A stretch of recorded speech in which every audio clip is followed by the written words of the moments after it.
Alrighty, welcome back, everyone. We just talked about those top 10 teams. A lot of people facing their biggest test of the season, and a lot of people facing by far their biggest test of the season. So it's going to be incredible to watch that unfold, and definitely a lot of people with some big time pressure on them. But let's get into some questions as we head into week 7. I think when we talk about this week, it's as good as it gets. There's no two ways about that. But with that comes a lot of just a little bit of confusion. But we'll start with a very nice thing. Is this the perfect slate to break down a college football Saturday? And I think there's a number of things that play into this. Obviously, the games are as good as it gets. There's no two ways about that. You have marquee matchups. You have elite rivalries. You have storylines for days in this week. So plenty of things to break down. But I think the structure of it is absolutely incredible. You talk about the noon slot.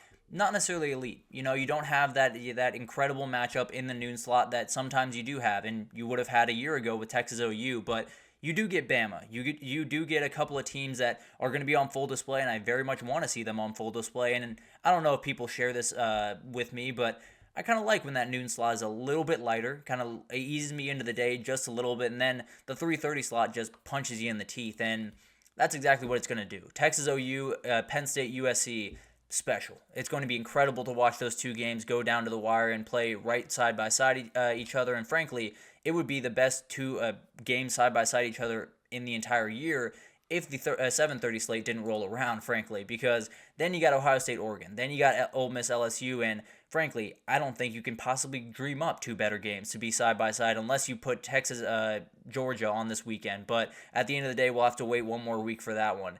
It's going to be incredible. I think start to finish, you have so many different things to focus on. You can worry about Alabama at noon and make sure they're the team that we thought they were. Then at 3:30, you really get get to work. You get Texas OU, you get Penn State, USC, just elite games all over the place. And then the night slate is as elite as it possibly could get, with Oregon, Ohio State, Ole Miss, LSU, and then just for fun, Kansas State and Colorado kick off at 10:15. So it's about as good as you could possibly get. You're going to get football all over the place, get to ease yourself into it just a little bit with that noon slate, and then it gets really going at 3:30. I also want to talk about who is the underrated, or what is the underrated, under the radar game of the week, because we talk about all of the marquee games. We know about those. We don't need to necessarily break those down anymore, but the reality is there's a lot of other games that frankly probably wouldn't be under the radar in most weekends, but in this one it very much is. And the first one I want to talk about is Cal at Pitt. This is a very fun game. Two teams that have really, really fun offenses, two quarterbacks that have every ability to make some big time plays, and I think the travel factor is going to play a part here. But Cal has a lot of energy after that game that they probably feel like was stolen from them. They're very much wanting to get back on the football field and prove their point, especially against an undefeated team like Pitt. So it's going to be incredible to watch this one. Definitely one that we'll break down in a little bit more complete terms in a day or two. But at the end of the day, cannot wait for this one to get going.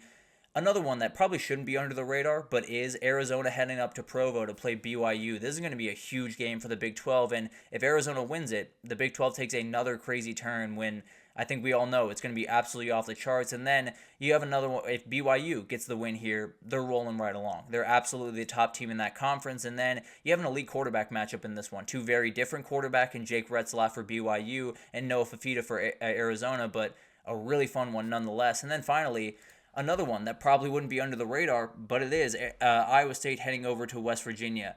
Iowa State's been playing as good a football as really anyone in the Big 12 right about now, and West Virginia is running the ball incredibly right about now. I believe had 389 yards a week ago against Oklahoma State, so very much need to figure this out. And if Iowa State wins it, they probably have a pretty good hole in this conference, along with BYU possibly if they get that win. And then for West Virginia, you win this one, you might be on a little bit of a Cinderella run in the Big 12 going forward.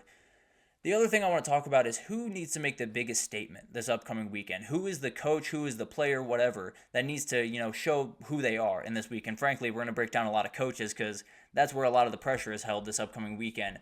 And Steve Sarkisian is one of the big-time names. He got beat in this game probably because of him last year. There were a number of different things that he could have done in that game to give them a better shot. Didn't necessarily do that. He needs to be able to show up in this game. And then Brent Venables, you got to show you're one of the best defensive minds in the sport. You did a really good job early on in that game last year. You're going to have a lot of that this upcoming day because I think this offense for Texas is even more dangerous than it was a year ago.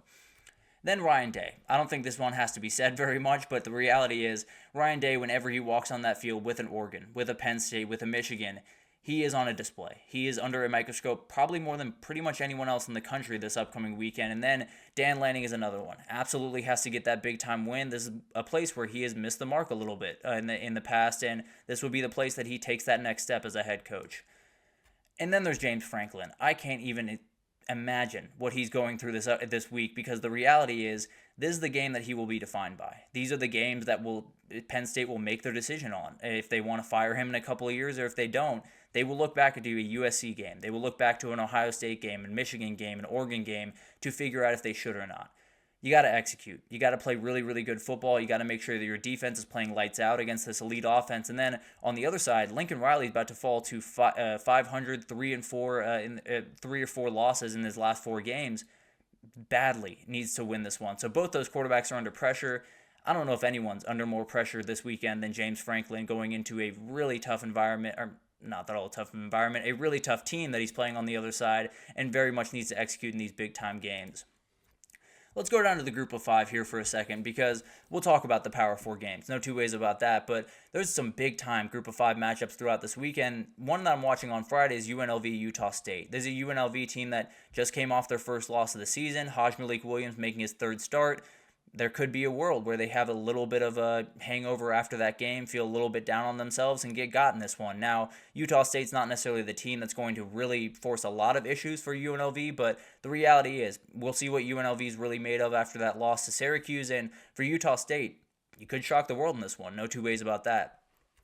San Jose State, Colorado State is a huge one in the Mountain West this upcoming weekend as well. San Jose State has played them in a position to win to get in the CFP. They very much have played elite football on defense. They've done such a good job keeping everything in front of them and just making the plays that they very much need to make. Did a great job hiring their head coach. I think it's just a really, really good team right about now, and they got plenty of places to prove it, but this weekend they're very much going to have to get this win. And then we got Northern Illinois Bowling Green. Frankly, this is a lot just to do with the players that are going to be on that field, because Ontario Brown, the running back for Northern Illinois, is downright special. Harold Fannin, as far as I'm concerned, is the very best tight end in the entire country. This is a really, really fun game, and frankly, I think both these teams have an ability to win the MAC. They're probably not winning it if they don't win this one. So I love this Bowling Green team. I'd probably lean them in this game, but at the end of the day, going to be really, really fun to watch this one unfold. And then we got to talk about the Heisman race. You know, who's the player, who's the team who's the player that can find their way into the Heisman race, back into the Heisman race, or into it for the first time this year? Quinn Ewers is the name that I would watch. And really, this kind of over the next 2 weeks when they play Oklahoma and Georgia, and then play Vanderbilt right after that. But the reality is, I do think this is a player that, if he puts up elite numbers, if Texas wins those 2 games, he's going to be towards the top of the odds. I feel very, very good about that. Now, whether or not he should be with the 2 missed games, we can talk about that, to be totally fair. But the reality is, you talk about elite players around him, elite team that's going to win a lot of games, and elite quarterback.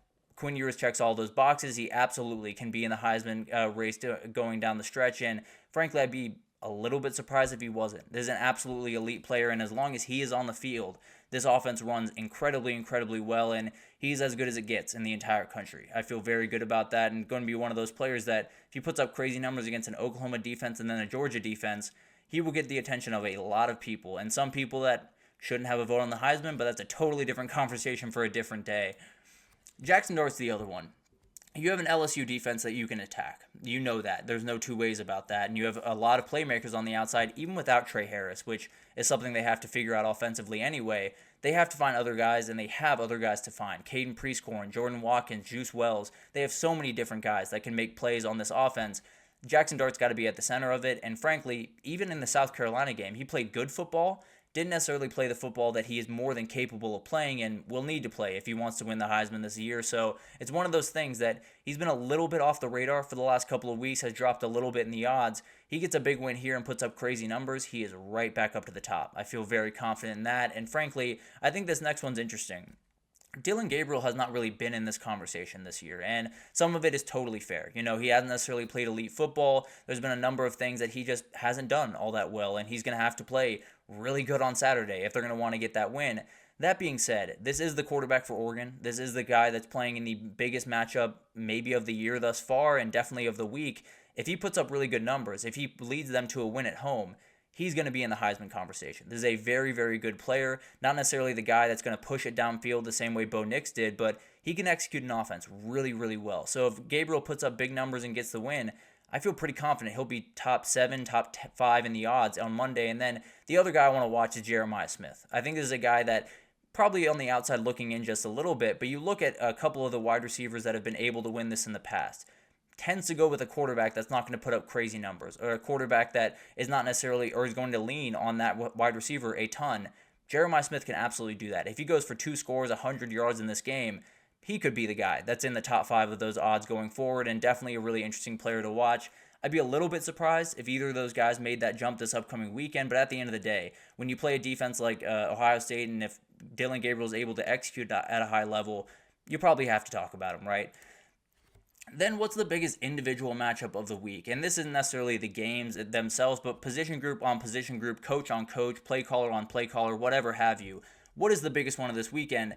Ole Miss, or LSU's offensive line against Ole Miss's D-line is probably one of the biggest ones. LSU's offense is absolutely incredible. If Garrett Nussmeier is an upright, they got no shot. If they're able to move him off his spot, Ole Miss that is, if they're able to move Garrett Nussmeier off his spot, it's going to be really tough for this offense to really get going. So that Ole Miss defensive line is going to have a ton on their plate and definitely going to want to get to this quarterback. And then that LSU offensive line is as good as it possibly gets in the country. So you're very much going to need to bring your A game and play elite football. And if they do, the way that they have the rest of the season, it's going to be really fun to watch this one unfold. The other thing I'm watching is this Oregon wide receiver group against this Buckeye back end, because, man, it is as elite of a matchup as you will find the entirety of the year. It is as good as it possibly gets. Denzel Burke, Caleb Downs, you have Davison Igmanosin, you have Lathan Ransom, you have Jordan Hancock, Jermaine Matthews. It's ridiculous how good that back end is, frankly. But at the end of the day, on the other side, you have Tez Johnson, you have Evan Stewart, you have Jerrion Dickey. You have so many guys that are going to cause problems for you. So it's good on good. It's iron on iron, and we'll figure out who's a little bit better. I genuinely can't get a beat on it. I think Oregon could have the best wide receiver core in the country. I know pretty comfortably that Ohio State has the best back end in the country. So it's going to be really, really fun to watch that one unfold.